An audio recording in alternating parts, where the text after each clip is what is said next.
Allahabad high court ने विवाह पंजीकरण में काफी बदलाव किया है। क्या है वे बदलाव? हम सब रजिस्ट्रार से जानते हैं राहुल शुक्ला जी से, इनसे बात करते हैं आखिर क्या नियम बदलाव किया गया है विवाह पंजीकरण को लेकर। जी माननीय उच्च न्यायालय के निर्देशानुसार माननीय महानिरीक्षक निबंधन महोदय द्वारा 6 जून 2025 को एक कार्यालय ज्ञापन जारी किया गया है, जिसमें सबसे महत्वपूर्ण बदलाव ये है कि जो विवाह पंजीकरण के लिए कार्यालय का चयन किया जाता था, उसमें पहले वर वधू का पता या फिर उनके विवाह स्थल को आधार मानकर कार्यालय का चयन किया जाता था, जिसमें विवाह स्थल को अब हटा दिया गया है। उसकी जगह पर माता पिता के निवास स्थान को शामिल कर लिया गया है। अर्थात अब वर का पता या वधू का पता या उनके माता पिता के समान निवास स्थान का जो क्षेत्राधिकार होगा, उस कार्यालय में जाकर पंजीकरण हो सकेगा। साथ ही गवाही से संबंधित है कि जिन शादियों में परिवार के सदस्यों की सहमति से हुआ है, उसमें पारिवारिक सदस्य जैसे माता पिता, भाई बहन या दादा दादी, नाना नानी या जो वयस्क पुत्र पुत्री हैं, जो पुरानी शादियां हैं, उनके केस में वो गवाह के रूप में आना उनका अनिवार्य है। अच्छा, जिन शादियों में पारिवारिक सदस्यों की सहमति नहीं है, तो उन शादियों में जो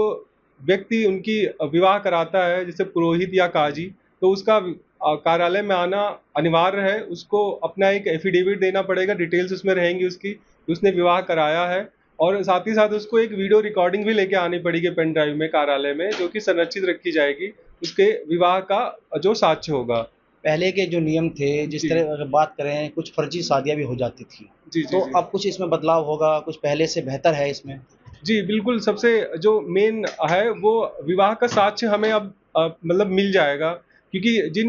जिन शादियों में पारिवारिक सदस्यों की सहमति होगी, उसमें पारिवारिक सदस्य आएँगे, और जिनमें सहमति नहीं है, तो उसमें पुरोहित को आना होगा, साथ ही साथ उसको विवाह का साक्ष्य भी देना पड़ेगा। तो इससे ये है कि हमारी जो विवाह पंजीकरण की प्रक्रिया है, वो और अच्छी हो जाएगी, और लोगों के लिए भी काफ़ी सहूलियत हो गई है कि जिससे वो अपने, अब केवल ऐसा नहीं है कि उनको अपने ही स्थान पर, अपने माता-पिता के स्थान पे, जैसे बहुत सारे लोग होते हैं कि वो बैंगलोर में जॉब कर रहे हैं या किसी अदर स्टेट में जॉब कर रहे हैं, लड़की भी किसी अदर स्टेट से है, तो उनके शादियों के रजिस्ट्रेशन में अब ये है कि अगर उनके माता-पिता यूपी के हैं, वो कभी आते हैं, अपने घर पे आ रहे हैं, उनको लगता है कि रजिस्ट्रेशन कराना है, तो अपने माता-पिता के निवास स्थान पर भी वो शादी का रजिस्ट्रेशन करा सकते हैं। गाजियाबाद में कितने ऐसे विवाह पंजीकरण हुए हैं अगर बात करें?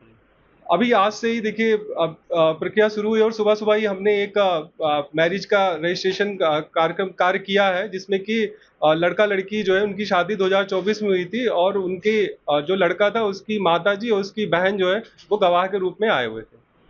तो ये हमारे साथ सब रजिस्ट्रार मौजूद थे। जो मैरिज एक्ट है उसमें बदलाव हुआ है, और बदलाव से कहीं न कहीं जो व्यवस्था बदली है उससे कुछ न कुछ फ़र्क पड़ेगा, जिससे कि फर्जी शादियों भी जो रुकेगी, जैसे जिस तरह फर्जी शादियाँ भी हो जाती थी। गाज़ियाबाद से न्यूज़ 18 उत्तर प्रदेश के लिए मैं रोहित सिंह।